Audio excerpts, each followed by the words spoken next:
Radio Fédou, le journal avec Sotelma Malitaire. Mesdames et messieurs, bonsoir et bienvenue à cette dernière édition de Clido Info. Voici les titres. La gestion du pouvoir par le président de la République est critiquée par l'Alliance des démocrates patriotes pour la sortie de crise ADPS et selon cette alliance, le gouvernement IBK doit fournir des efforts dans beaucoup de domaines. À l'étranger, plus de 700 immigrés sauvés par l'Italie. Parmi eux, il y a plus d'une centaine de femmes et beaucoup de mineurs. Et en sport, Ligue 1 Orange ici au Mali, 2 matchs pour la 12e journée, ce sera tout à l'heure au stade Omnisport Modibo Keïta. Le développement de ces titres dans un instant avec Safiatou Doumbia.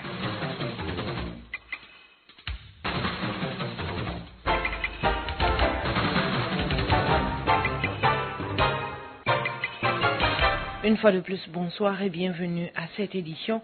L'Alliance des démocrates patriotes pour la sortie de crise, ADPS, a animé une conférence de presse ce matin dans les locaux de son siège à Amdalaï ACI, ici à Bamako. C'était pour faire un premier bilan de la gestion du pouvoir par le président Ibrahim Boubacar Keïta. L'ADPS trouve nécessaire que des actions concrètes soient menées pour rendre plus renforçables les domaines de la santé, de l'éducation en vue de répondre aux préoccupations du peuple malien.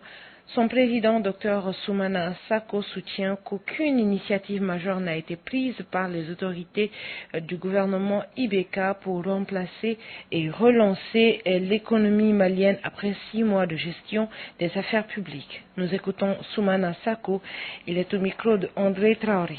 Vous savez, nous avons dit que la crise est multidimensionnelle dans ses causes, dans ses manifestations, et dans la recherche de solutions, il faut une approche également multidimensionnelle. Ça, nous l'avons dit dans notre déclaration liminaire. Nous regrettons que jusqu'à présent, du côté des pouvoirs publics, il n'y a eu aucune initiative majeure pour lancer l'économie et reconstruire ce qui a été détruit. Aucune initiative majeure. On s'abrite derrière le forum des bailleurs de fonds qui a lieu à Bruxelles, qui pour nous était en fait encore un marché de dupes, vous voyez, où on annonce 3,5 milliards d'euros. En lui donnant de préciser que ces 3,5 milliards d'euros, il y a plus de 2 milliards qui correspondent déjà à des projets déjà en cours.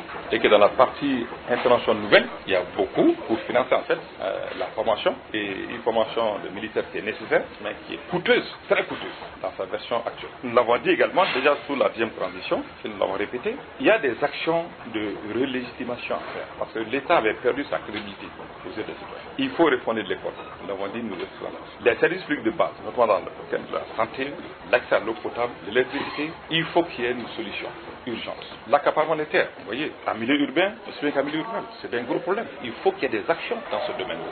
Si on ne le fait pas, je crois qu'on craint que cette sortie de crise ne s'éternise plus longtemps que nécessaire.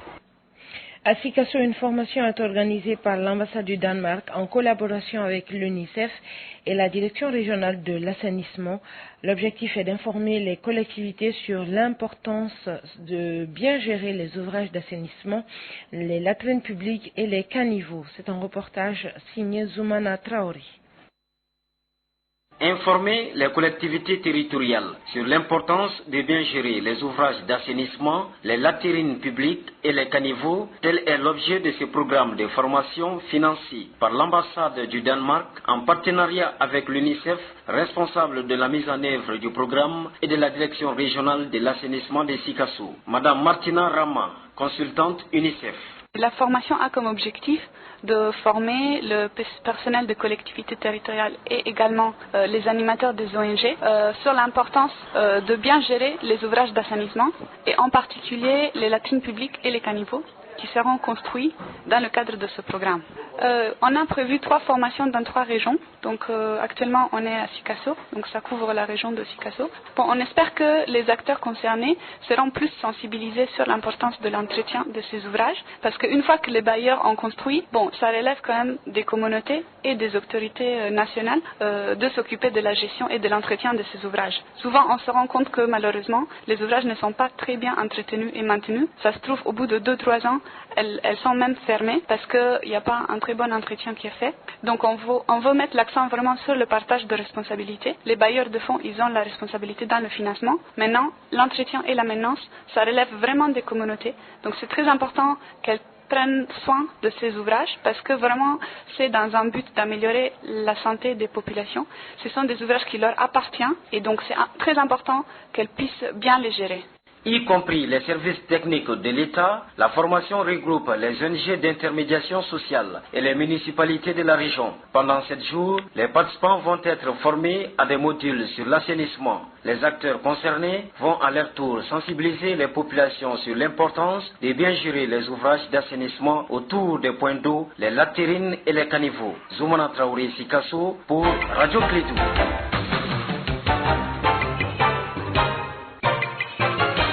Actualité hors de nos frontières en Centrafrique, le Premier ministre a affirmé ce mercredi que les soldats tchadiens qui ont tué au moins 24 personnes le samedi dernier à Bangui avaient riposté à des attaques à la grenade. C'était dans une déclaration à la radio nationale.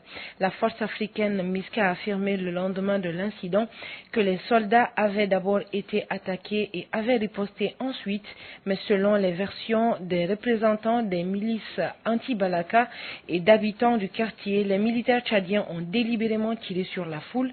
Le bilan est lourd, a déploré le Premier ministre centrafricain.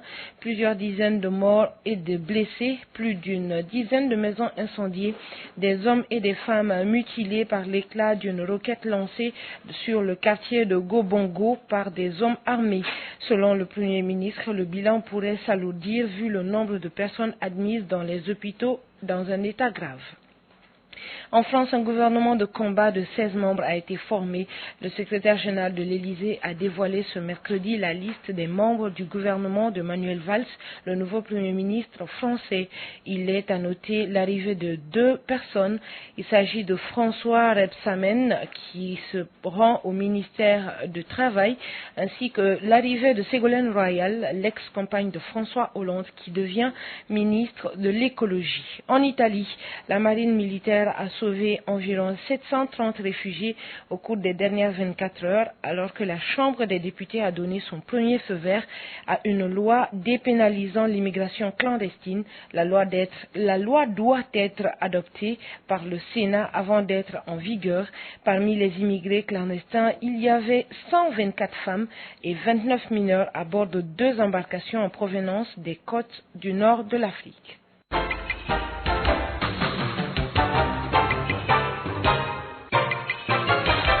Un mot de sport avant de terminer. La 12e journée du championnat national de Ligue 1 se poursuit ce soir au stade Omnisport Modibo Keïta avec 2 rencontres.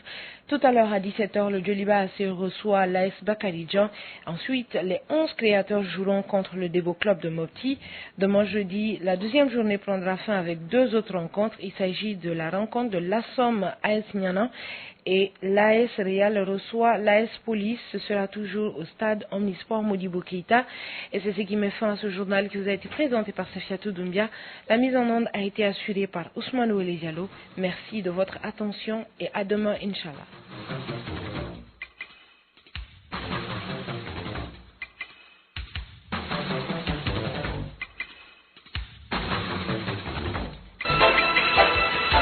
Radio Clédou, le journal avec Sotelma Malitel. Ici, Radio Clédou, c'est tout un monde entre vos oreilles.